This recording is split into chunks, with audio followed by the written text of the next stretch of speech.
आज हम स्टार्ट करेंगे बेटा forms of business.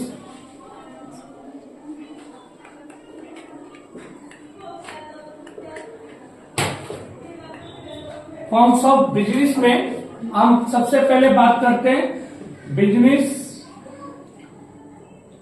Enterprises. Business enterprises to be classified into three categories: private, public or joint।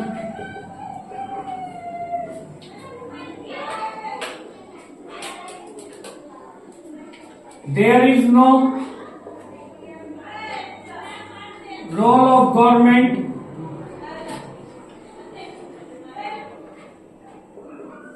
ठीक है। यहां पर बेटा there is main role of government और यहां पर प्राइवेट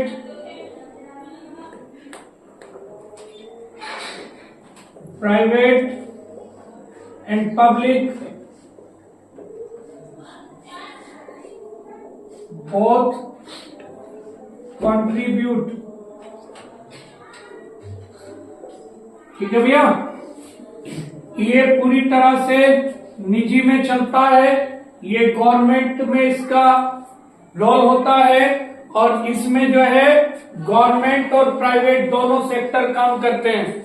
अगर हमसे ये पूछा जाता है कि इंडियन इकोनॉमी कैसी इकोनॉमी है, तो इंडियन इकोनॉमी एक मिक्स्ड इकोनॉमी, मिश्रित अर्थव्यवस्था।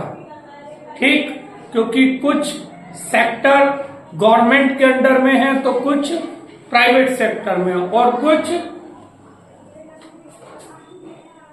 ठीक कुछ जो है गवर्नमेंट और प्राइवेट दोनों के अंडर। ठीक है, क्लियर हो गई बात। अब हम सबसे पहले बात करते हैं प्राइवेट सेक्टर की। रफ करते हैं इसको, बीच बीच में शॉर्ट लेते रहना।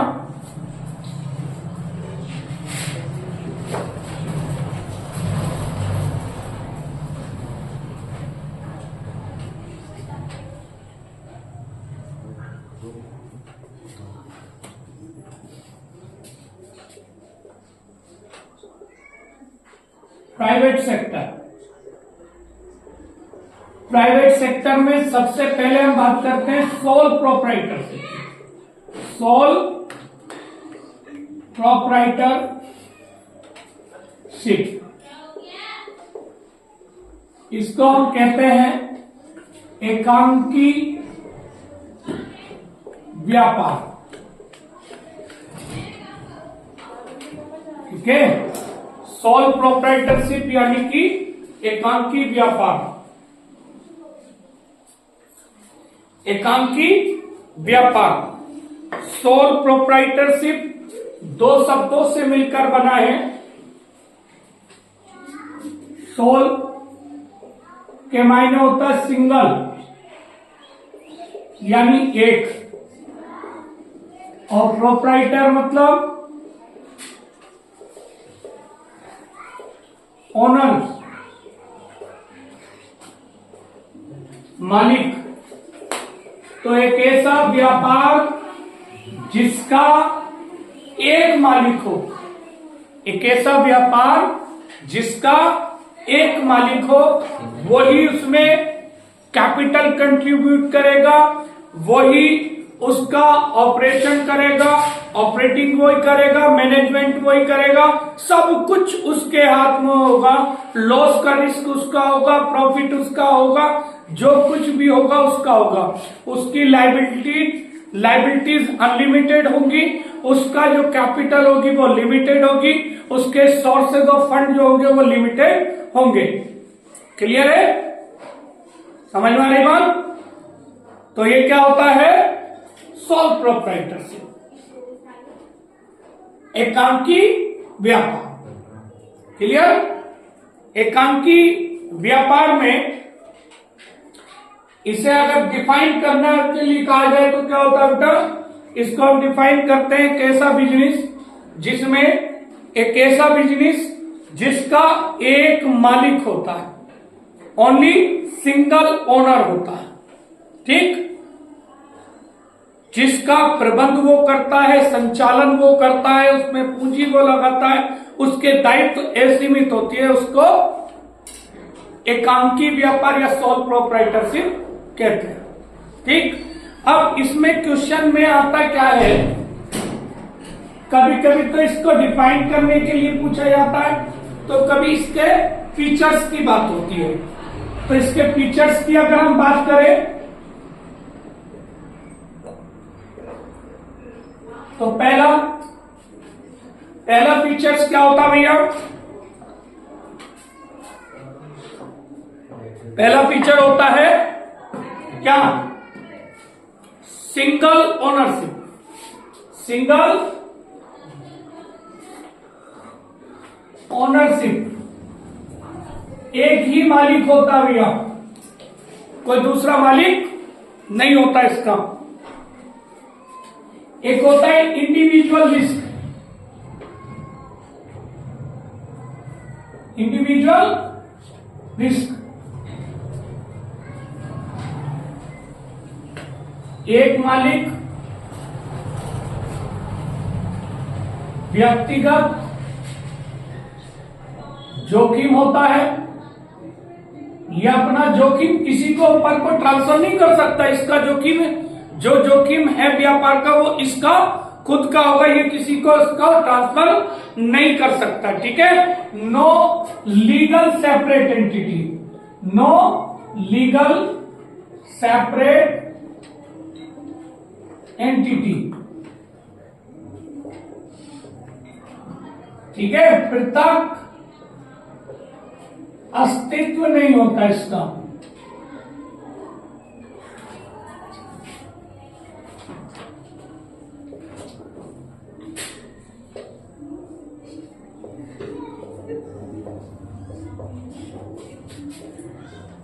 ठीक है।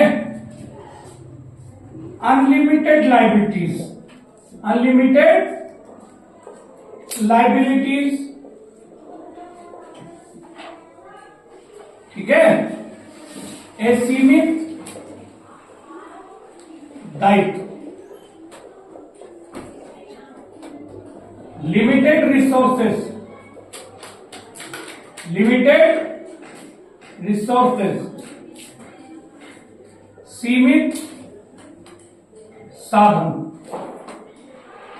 यानी कि जहां जहां से पैसा लगा सकता था वो लगा देगा, ठीक, जो इसके पास था वो लगा देगा, जहां से ये ला सकता था वहां से लगा देगा, इसके अलावा कहीं और से पैसे ला करके नहीं लगा सकता, सिर्फ और सिर्फ इसी के पास जो था वही ये लगा सकता था, इसके अलावा कुछ और नहीं लगाया, ठीक, कहीं और से ला ही नहीं सकता, जहां से उधार मिल सकता था ले लिया, जो इसके पास था वो लगा दिया, इसलिए लिमिटेड साधन, लिमिटेड रिसोर्सेज, कहीं और से पैसा नहीं ला सकता।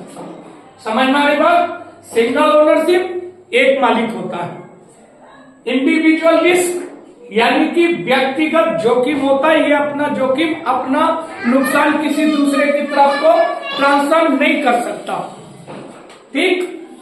दूसरा, नो लीगल सेपरेट एंटिटी, इसका कोई पृथक अस्तित्व नहीं होता, बिजनेस और बिजनेस का मालिक एक ही व्यक्ति कहलाता है। Point of view of accounting, point view of accounting, in case of sole proprietorship business owner called separate person, ठीक है, सिर्फ पॉइंट व्यू ऑफ अकाउंटिंग से ही हम बिजनेस के ओनर को और बिजनेस को अलग अलग मानते हैं, नहीं तो दोनों एक ही होते हैं, सेम पर्सन, बिजनेस और owner of the business in case of sole proprietorship एक ही होता, अलग अलग नहीं होता। अगली बात आती है अनलिमिटेड लाइबिलिटीज, लाइबिलिटीज अनलिमिटेड होती है, ठीक है, लाइबिलिटीज कैसी होती है, अनलिमिटेड होती है, ठीक है। उसके बाद में लिमिटेड रिसोर्सेस, साधन सीमित होते हैं। ठीक है भैया। अब इसके अलावा और भी होते हैं, जैसे स्मॉल साइज, ठीक है, साइज छोटा होता है, ठीक, साइज छोटा होता है, और फॉर्मेशन एंड क्लोजर जो होता है वो इजी होता है, फॉर्मेशन एंड क्लोजर इजी। इसमें कोई रेस्ट्रिक्शन नहीं होती कि इसको बंद करने के लिए या शुरू करने के लिए इसका कोई रजिस्ट्रेशन की जरूरत नहीं होती। ठीक है, there is no requirement for the registration in case of sole proprietorship. ठीक है, सोल प्रोप्राइटरशिप में कोई जरूरत नहीं होती, किसी तरह की भी कोई आवश्यकता नहीं होती कि उसका रजिस्ट्रेशन कराया जाए। ठीक, अब बात आती है, इसके अलावा एक चीज आती है भाई, जो फॉर्मेशन और क्लोजर है वो तो इजी है, लेकिन एक चीज ये है, इसका जो टाइम पीरियड होता है वो निश्चित होता है, डेफिनेट पीरियड होता है, डेफिनेट पीरियड होता है। डेफिनेट पीरियड क्यों होता है भाई? डेफिनेट पीरियड क्या होता है इसका? निश्चित समय होता है। क्यों होता है बताएंगे? Definite period in case of sole proprietorship, business तब तक चलता है जब तक बिजनेस का ओनर जिंदा होता है। बिजनेस का ओनर खत्म तो उसका व्यापार भी खत्म, लिक्विडेशन हो जाती है, वाइंडिंग अप हो जाता है। क्लियर है? समझ में आ गया? ओके, चलिए बाकी बाद में बात करते हैं।